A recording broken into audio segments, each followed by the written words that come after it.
আমি ভালো আছি, আমার সাধারণ শিক্ষার্থীরা ভালো নেই, তাদের উপরে চাপাতি দিয়ে কোপানো হচ্ছে, হত্যার উদ্দেশ্যে আক্রমণ করা হচ্ছে। ছাত্রলীগের সন্ত্রাসীরা সেই জায়গায় হামলা করছে, হেলমেট পরে পরে আমার সেই বিশ্ববিদ্যালয়ের সাধারণ শিক্ষার্থীদের উপরে হামলা করছে। বাংলাদেশের বিভিন্ন জায়গায় আওয়ামী লীগের সেই সকল সন্ত্রাসীরা লুকিয়ে থেকে হামলা করছে। একই উপায়ে চট্টগ্রাম বিশ্ববিদ্যালয়ে তারা এই কর্মটি বেছে নিয়েছে বলে আমি মনে করি।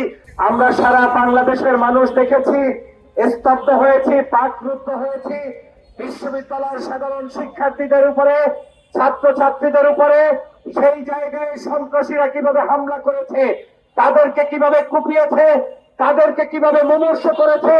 এমনকি আমাদের দুইটি ভাই এখন জীবন মৃত্যুর সন্ধিক্ষণে রয়েছে, তাদেরকে আইসিইউতে রাখা হয়েছে, যেটা অত্যন্ত দুঃখজনক। বিশ্ববিদ্যালয়ের শিক্ষার্থী, বিশ্ববিদ্যালয়ের শিক্ষক, বাংলাদেশের মানুষের বিবেক, তাদেরকে যদি আজকে টার্গেট করে করে হত্যা করা হয়, নির্যাতন করা হয়, যদি কোন ছাত্রছাত্রী ভাই বোনদের নিরাপত্তা নিশ্চিত করতে আমরা না পারি, তাহলে আগামীর বাংলাদেশ আমরা কোনোভাবেই সুন্দরভাবে পরিচালনা করতে পারবো না। এই সরকারকে আমি স্পষ্ট করে বলতে চাই, চট্টগ্রাম বিশ্ববিদ্যালয়ের একজন উপাচার্য যখন ক্রন্দনত অবস্থায় বলেছিলেন আমি ভালো আছি, আমার সাধারণ শিক্ষার্থীরা ভালো নেই, তাদের উপরে চাপাতি দিয়ে কোপানো হচ্ছে, হত্যার উদ্দেশ্যে আক্রমণ করা হচ্ছে, এবং গতকালকে তিনি স্পষ্ট করে বলেছেন ছাত্রলীগের সন্ত্রাসীরা সেই জায়গায় হামলা করছে, হেলমেট পরে পরে আমার সেই বিশ্ববিদ্যালয়ের সাধারণ শিক্ষার্থীদের উপরে হামলা করছে।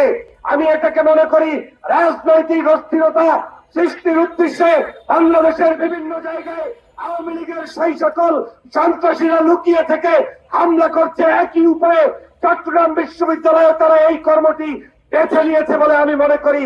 আজকের বাংলাদেশের সমগ্র বিশ্ববিদ্যালয়ের সাধারণ ছাত্র ছাত্রদের নিরাপত্তা বিধান নিশ্চিত করতে হবে। দল মত ভিন্ন আদর্শের হলো বিশ্ববিদ্যালয়ের শিক্ষার্থীদেরকে নিরাপত্তায় ঝুঁকিতে রেখে বাংলাদেশের নিরাপত্তা কখনো সুন্দর হতে পারে না। আজকের যে চট্টগ্রাম বিশ্ববিদ্যালয়ে আমরা আক্রান্ত হয়েছি, ওই বিশ্ববিদ্যালয়ের একজন মেধাবী শিক্ষক ছিলেন বর্তমান ইন্টিরিয়ামের প্রধান উপদেষ্টা ডক্টর মোহাম্মদ ইউনূস। অথচ সেই ডক্টর মোহাম্মদ ইউনূসের বিশ্ববিদ্যালয় আজকের রক্তে রঞ্জিত, সেটা বাংলাদেশের রাজনীতির জন্য, এই আজকের অন্তর্বর্তীকালীন সরকারের জন্য অত্যন্ত বেদনাদায়ক এবং লজ্জার।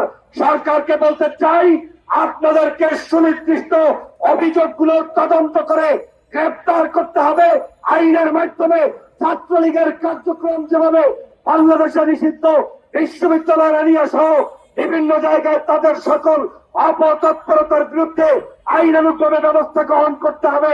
আমাদের সাধারণ শিক্ষার্থীদেরকে সুচিকিৎসা নিশ্চিত করতে হবে এবং এই বিশ্ববিদ্যালয়টাকে সম্পূর্ণরূপে আবাসিক বিশ্ববিদ্যালয়ে রূপান্তরিত করতে হবে, যাতে করে আমার চট্টগ্রাম বিশ্ববিদ্যালয়ের ছাত্র ছাত্রী ভাইয়েরা নিরাপদে পড়াশোনা করতে পারে, রাজনীতি করতে পারে, সমাজনীতি করতে পারে, রাষ্ট্রের জন্য অবদান রাখতে পারে।